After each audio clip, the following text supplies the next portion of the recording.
or I'm going to be taking you through how I actually color grade my footage from beginning to end.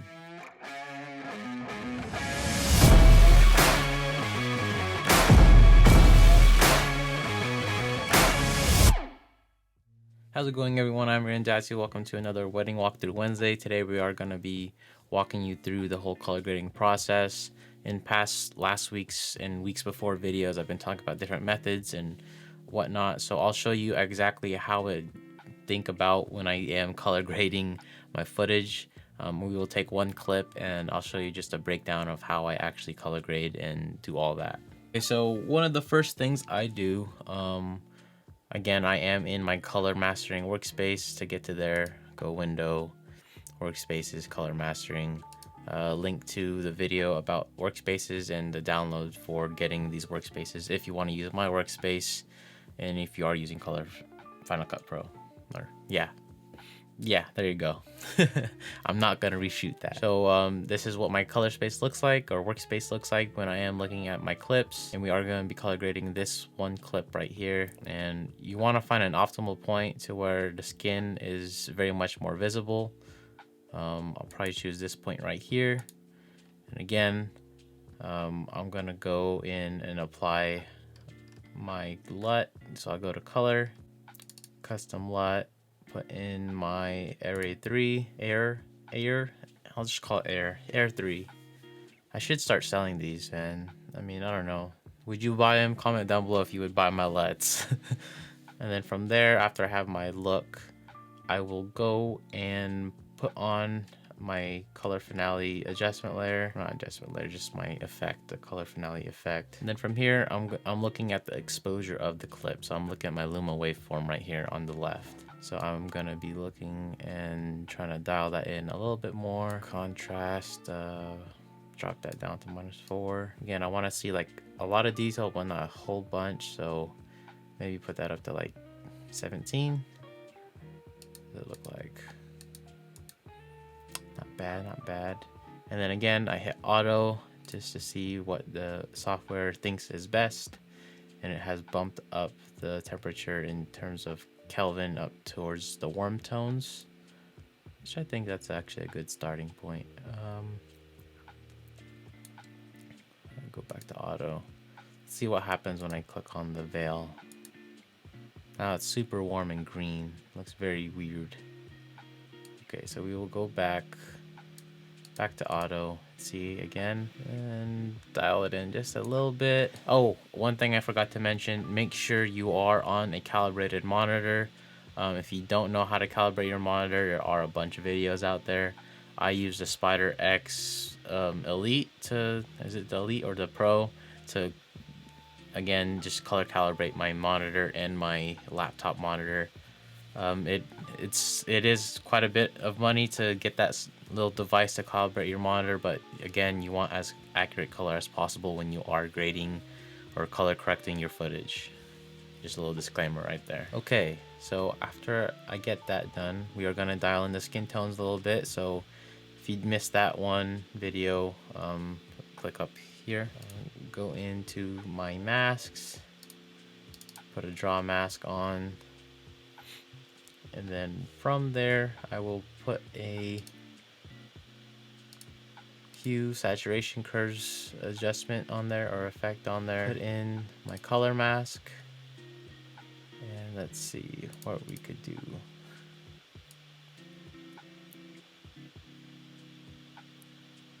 And this is probably going to affect a lot of the background, but most of their skin. So that should be optimal. Go back to my effects, get that draw mask, draw it around, let's see, this back part's looking very green. I'm gonna use my eyedrop tool.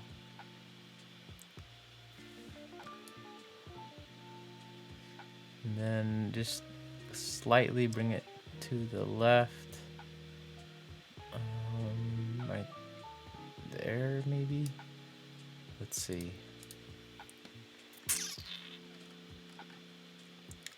Take the draw mask. Actually, we'll go to edit layers, add some vectors, and try to push out some of that There we go. Some of that blue from that's reflecting from the sky onto their skin and the dress.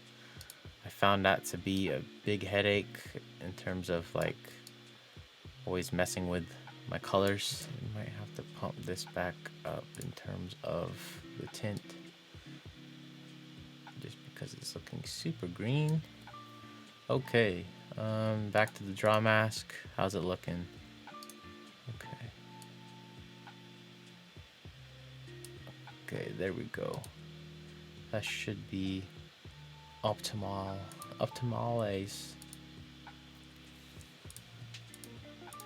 So this is with the adjustment layer for the skin on, off. I mean, it's nothing too crazy, you know.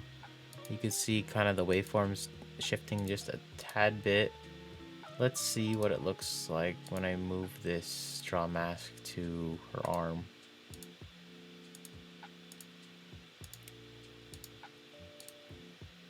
Okay, it's very off. Let's see what we could do. So yeah, and that's one example of when you are just sticking only to the skin tone line, what could happen if you really adjust for keeping it on that skin tone line and all that. So that is definitely not what we want. Okay, we'll go back. Go to draw mask. Let's see what we could do. And sometimes that whole color mask that you have on, maybe you don't need that. Let's see, we'll toggle that on and off. We'll take that mask off. Let's go back. Put that draw mask back on their faces. Okay, so this is very much towards the yellow. We will go in here, tweak that, just redo that. So it is basically there, just wait a little bit slightly towards the red. So we just want to bring that down just slightly. Just slightly, very minute kind of adjustments. There we go, I think we got it. Again, man, getting them skin tones is one of the hardest parts, I think, in this part. And then I will add in my adjustments, or my like look, or I guess the color for everything. So lift is referring to the shadows, gamma is the midtones, gain is the highlights. So if I push this all the way up, you will see wherever color I put it onto, that's where the highlights are going to be at. And let's go click back, reset that. And I don't really like to add color into the highlights just because it could very much mess with everything. I usually will add a little bit more warmth towards the skin tones, and that's primarily in the midtones. And then I will do the opposite color in my lift or my shadows. And then again, you could toggle on and off with this I button. And go in, add a little bit of a curve, a little tiny S curve, a little fade. Clip the highlights just slightly with those shadows, dude. Push a little bit of red into the faded area.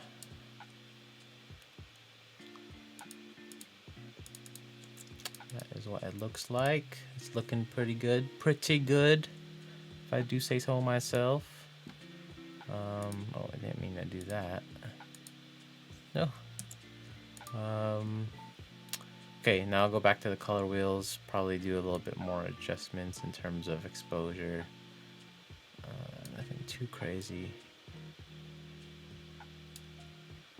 Again, this is an example of you're adjusting it to the main subject of the shot.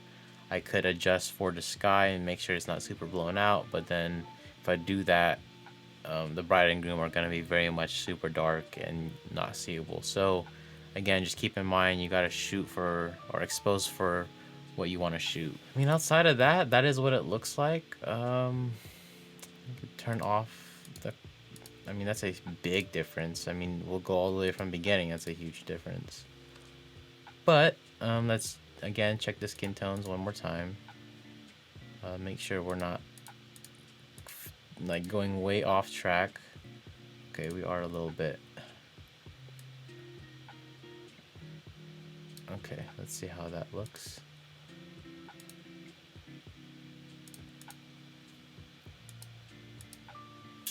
Ooh, okay, okay. I see you. Okay. So this part is forever gonna be like super green. I think it is because of there was a lot of foliage or a lot of like trees and stuff or bushes over here that were probably reflecting off of there onto her skin. But in terms of majority of their skin, I'm pretty sure this is as good as it can get. That should be pretty good. I will be putting the finishing LUT or finishing adjustment layer. Put that there, right there. Oh, also, have to add a little bit of grain and everything. Go back up here, add a little bit of sharpening, so you can see what happens if I add a lot of sharpening. Not enough. I usually keep the sharpening anywhere from 5 to 10, maybe 15, but this one 7 looks decent. From here, you could actually add in more film. Go here, film emulation. This is a lot of grain. That's way too much grain. Again, it's all about just like little details or little adjustments. You don't want to go too crazy. But if I want to dial in the size of my grain, so this is very like thick grain. It's whole grain, baby. So probably around there. And I don't really mess with these parts too much. I do have little presets, slight grain. I usually rock with just 24 and then film response at 100. But that is my grain presets. You can see what it looks like with medium grain. Medium grain I kind of like. I don't know. I'm a much more fan of the slight grain and then just adjusting the size anywhere from like under 2. From 1 to 2, it could like 1.18. Should be pretty solid. And then that's pretty much it. Again, we're gonna put that finishing layer on. I do use the finishing LUTs from Lens Distortion, and I got the Cashmere 1 and 2 and 3. This might have some promise. Let's see. Adjust the intensity or the mix. I like this one. Yeah, this one pops the skin tone just a little bit. Nothing too crazy. Very much matches like the overall vibe. He does have a velvet green, a green velvet suit, so I definitely want to still have that kind of more visible instead of just completely crushing the green out of his suit. I mean, yeah, you want to kind of preserve what they look like on the wedding day as well. But as far as I can tell, this is one clip done color grading, and then you just got to repeat the process for every other clip that you have. The easiest way of doing that is so again, if you want to just keep everything as it is, and if you do use the same LUTs, you want to keep the draw mask and keep that hue saturation and just adjust that color mask if you want to use a color mask. Again, you saw in this clip in specific, it doesn't really work too well just because of all the other colors bouncing off of the environment onto their skin. But you just hit Command C, and then on the next clip that you want to paste it on, I'm not going to paste it on, but you could do Shift Command V, which is to paste the attributes, and you could choose what attributes you want to paste on there. So just do that for all the rest of your clips if you just want to grade your hero shot. And usually your hero shot will be the one that is either on your opener or the one that's going to be on your thumbnail, stuff like that. That's how I consider the hero shot. You kind of want to have everything go based off of the color of your hero shot, and then work your way into like all the other shots and try to match them as well as possible in terms of color. But that is it for today. Hopefully you enjoyed just a little bit of a more in-depth process of my mindset going into color grading this footage or this clip in specific. Again, this does take a lot of work and a lot of time and a lot of just finagling of the adjustments and going back and forth in between different processes, from skin tone into finishing LUT or stuff like that. So it is a very like long process to really dial it all in. It's a lot more work than a lot of people may think. So again, I'm not as like a professional colorist, and maybe I'm doing everything wrong. I mean, comment down below if you think there's a better method of color grading, by all means, I'm open to anything else. So thank you again for watching. Appreciate each and every one of you. Like the video if you liked it, share if you're into that, consider subscribing if you're not already, and hit that bell notification to stay up to date when I post new videos. As always, follow me on all them social medias at Aaron Zatu Films, and I'll see you all on the next one. Peace. How long was that, bruh? 20 minutes.